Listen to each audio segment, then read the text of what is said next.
En séjour à Lualaba, la ministre des Mines a pris part à une cérémonie du lancement de travaux de l'atelier d'étier RDC ce samedi 11 septembre.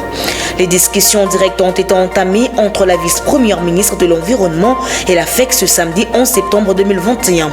Et puis présidée par le chef de l'État, la 19e réunion du Conseil des ministres, le vendredi 10 septembre, 5 points étaient à l'ordre du jour. Voilà tout pour les titres. Restez branchés pour le développement. Excellent week-end, madame, messieurs, bienvenue dans cette édition du journal sur la chaîne de l'éducation. Le président de la République, Félix-Antoine Tshisekedi Tshilombo, a présidé la 19e réunion du Conseil des ministres le vendredi 10 septembre 2021 par visioconférence. Suivez le compte rendu avec le porte-parole du gouvernement, Patrick Mouyer. Compte rendu de la 19e réunion du Conseil des ministres. Le président de la République, chef de l'État, Félix-Antoine Tshisekedi Tshilombo, a présidé ce vendredi 10 septembre 2021 la 19e réunion du Conseil des ministres par visioconférence. 5 points étaient inscrits à l'ordre du jour, à savoir 1. Communication du président de la République, chef de l'État. 2. Points d'information. 3. Approbation d'un relevé des décisions du Conseil des ministres. 4. Examen des dossiers. 5. Examen des projets des textes. 1. Communication du président de la République. La communication du président de la République a porté essentiellement sur 3 points, à savoir 1. De l'épidémie de méningite dans la province de la Chopo. Cette épidémie se caractérise par un taux de mortalité avoisinant 50% des décès des cas rapportés. En raison de la gravité de la situation, le président de la République a instruit le ministre de la Santé publique à prendre toutes les dispositions pour contenir cette épidémie de méningite, interrompre sa chaîne de transmission dans la province de la Chopo et ainsi éviter qu'elle se propage dans les autres provinces et pays limitrophes. Le président de la République a invité le Premier ministre à mettre en place une cellule de crise en vue de suivre les activités de la riposte au quotidien et de s'assurer de l'implication effective de tous les ministres sectoriels et services dont le concours sera jugé utile pour l'efficacité de la riposte. Toujours au Conseil des ministres, le chef de l'État, Félix-Antoine Tshisekedi Tshilombo, a parlé aussi de l'évaluation du contrat sino-congolais. Suivez. Le 3e point de la communication du président de la République a porté sur quelques questions économiques. 1. Évaluation du contrat sino-congolais. La République démocratique du Congo accuse un important déficit en termes d'infrastructures. Cette réalité constitue une entrave à son développement. Le président de la République s'attelle à trouver des solutions à court, moyen, long terme, de manière à mettre le pays sur le rail du développement, en assurant la promotion des structures et mécanismes visant à assainir le climat des affaires et ainsi dégager des ressources pour la construction des infrastructures et permettre au pays d'être relié et faciliter les transactions.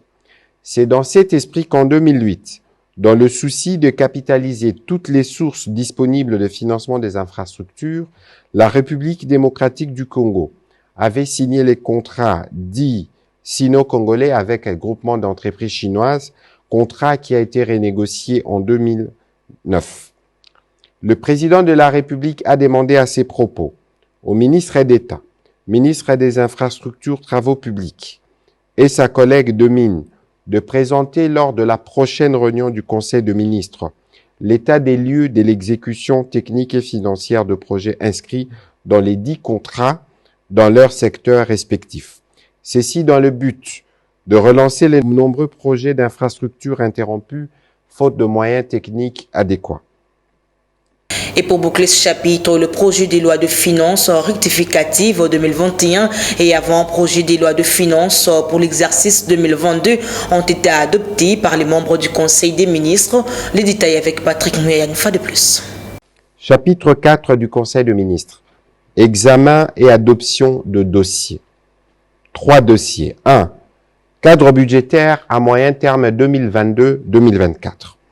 Le ministre d'État, ministre du Budget, a soumis au Conseil le cadre budgétaire à moyen terme CBMT 2022-2024. Ces documents présentent la stratégie budgétaire du gouvernement, telle que définie dans son programme. Ces programmes d'action est mis en œuvre par le pouvoir central, la province et l'entité territoriale décentralisée. Ainsi, le cadre budgétaire à moyen terme couvre l'ensemble des opérations budgétaires de l'État, au sens de l'article 175 de la Constitution, dans une approche pluriannuelle. Il définit dans un horizon de temps de 3 ans la trajectoire de recettes, des dépenses et des soldes qui en découlent. Les CBMT 2022-2024 prend en compte les priorités du programme du gouvernement, notamment les financements des dépenses sécuritaires, des dépenses sociales et des investissements dans les secteurs porteurs de croissance. L'adoption par le Conseil de ministres du CBMT 2022-2024 marque une avancée significative dans la gestion du budget de l'État. Elle introduit les débats d'orientation budgétaire au Parlement et prépare le pays à la migration au budget programme. Après débat et délibération, ce dossier a été adopté. Et dans le reste de l'actualité, mission de contrôle et d'études environnementales, la vice-première ministre de l'Environnement et Développement durable, Eve Bazaïba et la FEC entament des discussions directes suivies. C'est la vice-première ministre qui nous a invités pour une première rencontre entre elle, depuis qu'elle est nommée vice-première ministre, et la FEC. Donc nous avons répondu à cette invitation qui avait, en fait, c'était d'abord une prise de contact. Et la vice-première ministre nous a rassuré qu'elle souhaitait nous rencontrer aujourd'hui comme des partenaires privilégiés. Le ministère de l'Environnement et du Développement durable est un ministère transversal qui couvre pratiquement tous les secteurs d'activité de la FEC. Qu'il s'agisse de l'industrie, de l'agriculture, des mines, de l'énergie, tous finalement d'une façon ou d'une autre, nous avons un impact environnemental. Donc c'est pour ça que la vice-première ministre voulait nous recevoir, nous expliquer sa politique et sa philosophie qui est que si l'État doit prélever des taxes et des redevances sur l'activité économique, il faut que cette activité économique prospère. Il faut qu'elle soit bénéficiaire, donc on doit être dans un partenariat, pas pour nous tracasser, mais pour qu'on sache ce qui se passe, ce qui doit être fait. Donc elle nous a parlé des sujets qui l'intéressent, impact d'études environnementales, le contrôle des installations classées, le crédit carbone et beaucoup d'autres sujets qui intéressent nos membres. Elle nous a informé également qu'il y aurait très prochainement, mais en accord avec nous, des missions de contrôle dans les différents secteurs. Et nous avons débattu sur tous ces sujets et nous avons conclu que cette première étape sera suivie d'un dialogue permanent entre le ministère et la FEC. Le fait que ça sera suivi d'un dialogue permanent, c'est que nous sommes satisfaits que nous ne sommes pas venus ici pour recevoir des injonctions ou des dictats, mais pour parler avec un partenaire important pour le développement de ce pays. Le ministère aujourd'hui est un ministère stratégique. Il contrôle l'avenir énergétique du monde, le développement de l'économie passera par le ministère de l'Environnement et du Développement durable, mais en association avec nous. Aussi, la ministre des Mines, Antoinette Nsamba Kalamba, séjourne dans la province du Lualaba.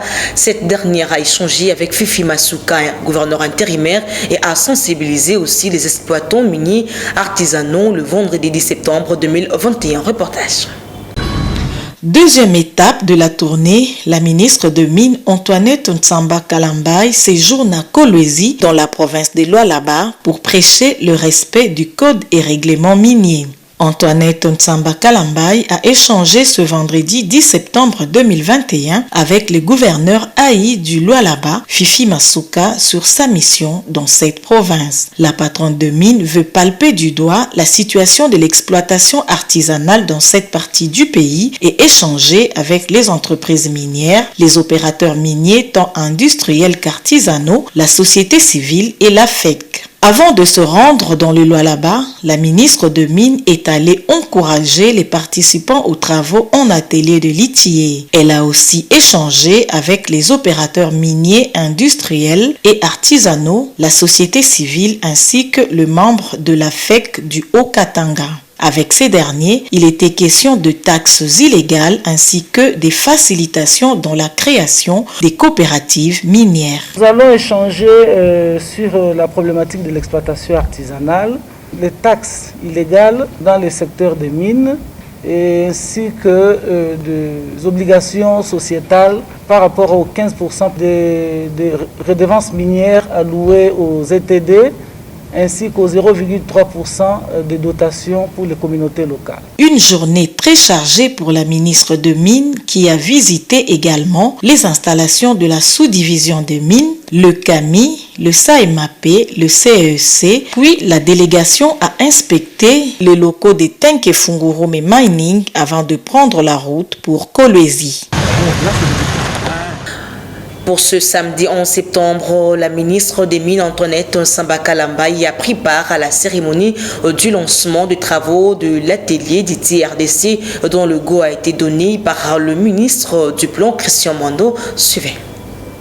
La ministre des Mines, Antoinette Nsamba Kalambayi, a pris part ce samedi 11 septembre 2021 à la cérémonie du lancement des travaux de l'atelier ITIE RDC dont le go a été donné par les ministres d'État en charge du plan et président exécutif du comité ITIE RDC Christian Mwando Simba à l'hôtel Kapi Yaboma dans la ville de Kolwezi. Ces assises lancées en présence du gouverneur intérimaire de Lualaba vont se focaliser sur la dissémination des rapports assouplis de l'ITIE RDC. Avant l'atelier de l'ITIE RDC, dans le cadre de sa ronde, la patronne des mines s'est imprégnée des conditions de travail dans les entreprises minières basées à Lualaba. Elle a été respectivement à la société Mutanda Mining du groupe Glecor, à Lualaba LCS, une entreprise chinoise. Elle a été à Kamoto Cooper Company du groupe Glecor. Partout où elle est passée, la ministre des Mines, Antoinette Nsamba Kalambayi, a fait quelques observations auxquelles elle a demandé aux responsables des sociétés visitées d'améliorer les conditions socio-professionnelles des agents et de tenir compte des communautés locales. Cette fois-ci, rendons-nous dans la province du Haut-Katanga où le ministre de l'Enseignement supérieur universitaire a lancé le vendredi 10 septembre à Lubumbashi les travaux des états généraux de l'ESU. Moïse Zangui s'est dit déterminé à rénover ce secteur de l'éducation au niveau supérieur. Pour cette fin, je vous laisse suivre le ministre de l'ESU dans cet extrait choisi pour vous par Copain Koutoumissa. Multiples échanges avec les praticiens intervenants dans notre secteur éducatif universitaire m'ont convaincu de la nécessité de lever la chape de plomb qui bloque les réformes audacieuses, réalistes et vitales sans lesquelles nous ne pouvons espérer relever, redresser, requalifier et innover l'enseignement supérieur universitaire congolais. Restant toujours dans la province du Haut-Katanga où l'ambassadeur des États-Unis en République démocratique du Congo, Mike Kamer, a conduit une équipe à Kashobwe, village de Moïse Katumbi, le jeudi 9 septembre 2021. Après échange avec le président du parti Ensemble pour la République, Mike Kamer insiste sur la tenue des élections en 2023. Suivez-le. Bon, c'est une occasion pour venir me réunir avec le président Moïse Katumbi de l'Ensemble et pour venir voir qu'est-ce qu'elle a fait ici pour la communauté et le développement dans la région. Et c'est vraiment impressionnant de voir les installations et le grand potentiel agricole qu'il y a dans la province. Bon, je déjà savais qu'il y a en RDC un grand potentiel agricole et on verra s'il y a des opportunités pour des investisseurs américains pour venir à la région. Et on a bien sûr discuté la situation politique, économique du pays et comment les États-Unis peuvent soutenir le développement de la RDC, faire avancer la paix et la prospérité. On a parlé de tout. C'est toujours bien de comprendre leur position avec tous les points ponctuels. Comme vous avez mentionné, il y a les questions sur la loi de la congolité, assurer les élections en 2023, une élection qui sera, qu'on espère que sera transparente et bien faite, et que c'est équitable. Et la position des États-Unis est qu'on voudrait voir que les élections en 2023 seront meilleures que ceux qui sont passés en 2018. Parlant sécurité, la modernisation de l'armée, une vision du chef de l'État Félix-Antoine Tshisekedi Tshilombo, le premier bataillon de 224 soldats parachutistes voit le jour. Reportage. C'est une journée spéciale pour le centre d'entraînement des troupes de parachutistes commando qui vient de dévoiler les secrets de la première étape consacrée aux démonstrations au sol. C'est là après 18 mois de formation à la base Lumoué. Grâce à la volonté du commandant suprême, Félix Antoine Tshisekedi Tshilombo, qui veut faire de l'armée une armée modernisée, apte à faire face à toutes sortes d'éventualités. Voici la preuve.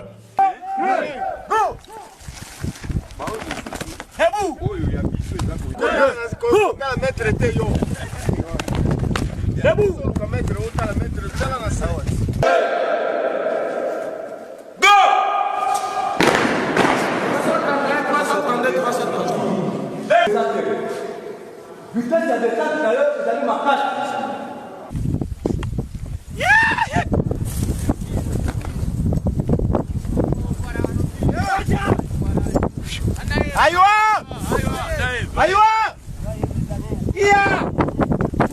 224 cadres constituent les premiers bataillons de parachutistes commando utilisés à ce jour toutes les matières reçues durant les 18 mois à travers les différentes démonstrations qui prouvent qu'ils sont capables de franchir les caps.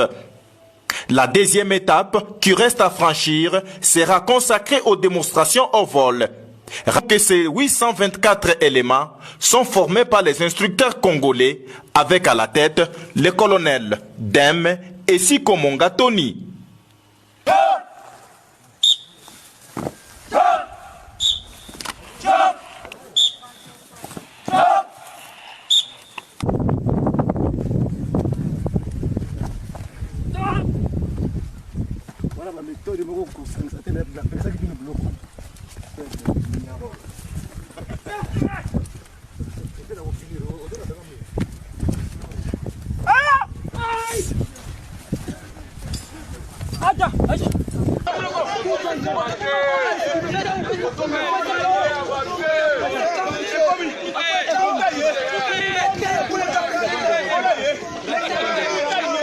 Parlons en société dans ce journal. Elle est dans un état de destruction très avancé. C'est la route Kimbanseke. Cet état de route serait un calvaire pour les habitants de ce coin de la capitale. Constat d'un stagiaire de l'IFASIC.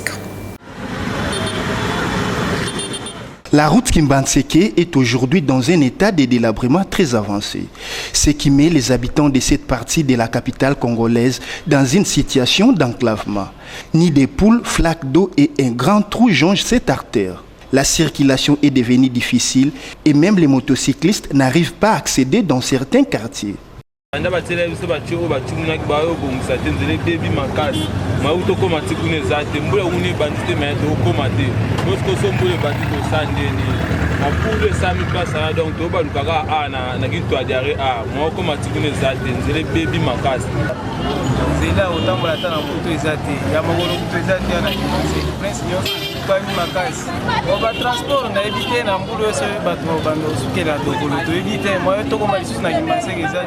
La population doit parcourir des kilomètres à pied pour aller dans un coin à un autre.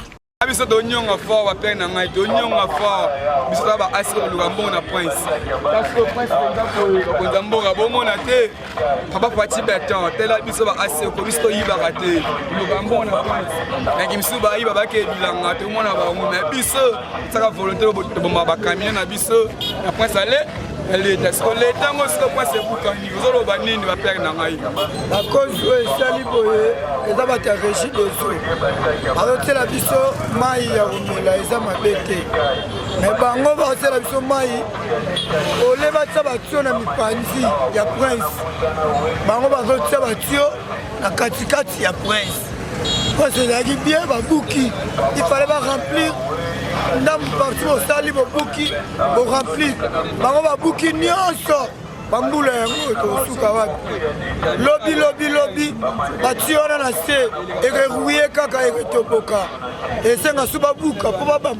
Ainsi, la détérioration de cette route avait poussé les autorités municipales à délocaliser la maison communale vers le boulevard Lumumba en 2008.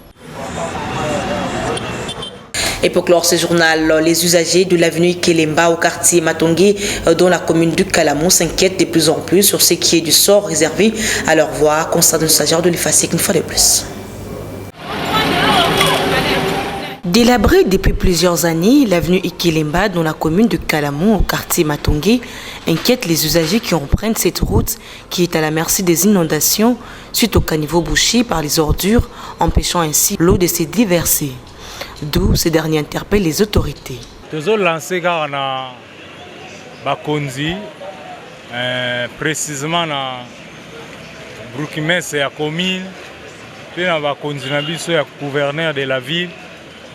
C'est la biso banzela parce que boeza malamu te ba piéton ba oleka malamu te mbula soke betia terrible nzele za su malamu te ba dega o esalama a mingi ezalaka surtout sombule bandi ezalana pona biso no ba piéton ba to makolo pona oleka atoleka na difficulté. Deuxièmement bato baleka na ba moto ba balukaka donc ba kweyaka. Troisièmement mituka a balukaka. Donc mutuka masanga mo pe baluka aya bani masanga ba bra kongwana e baluka awa ba pe bazoka bani. Là na ko senga gouvernement il faut atala likambo oyo amona ngo donc a bongisa nzela oyo po biso pe batoza kotoyo na bato ba oleka na nzela oyo bazalata bien. Du côté des chauffeurs, déplorent cette situation qui leur cause des pannes aux véhicules. Et pour ma vision ba amortisseur, voire même ba roti les autres kima. On doit aussi à la chef de l'État, gouverneur, Babi Robong, c'est la vision de là, pour vision de foutre la taxe. Mais il faut une pièce de rechange au besoin de ça, et ça la pour ça, la provision de bénéficier. Donc, Damba Sunga, Asima Moutema, gouverneur, la chef de l'État, Basunga, Bissot, pour Babong, c'est la vision espace. Pour rappel, l'avenue Ikilemba est celle qui traverse le quartier Matongé et l'avenue Victoire. Vous avez compris que ce journal a touché à sa fin, donc voici le rappel du titre. En séjour à Lualaba, la ministre des Mines a pris part à une cérémonie du lancement de travaux de l'atelier d'Itié RDC ce samedi 11 septembre. Les discussions directes ont été entamées entre la vice-première ministre de l'Environnement et la FEC ce samedi 11 septembre 2021. Et puis présidée par le chef de l'État, la 19e réunion du Conseil des ministres, le vendredi 10 septembre, 5 points étaient à l'ordre du jour. Voici là le rappel des titres. Fin complètement de cette grande édition du journal. Un grand merci à toute l'équipe technique, rédactionnelle.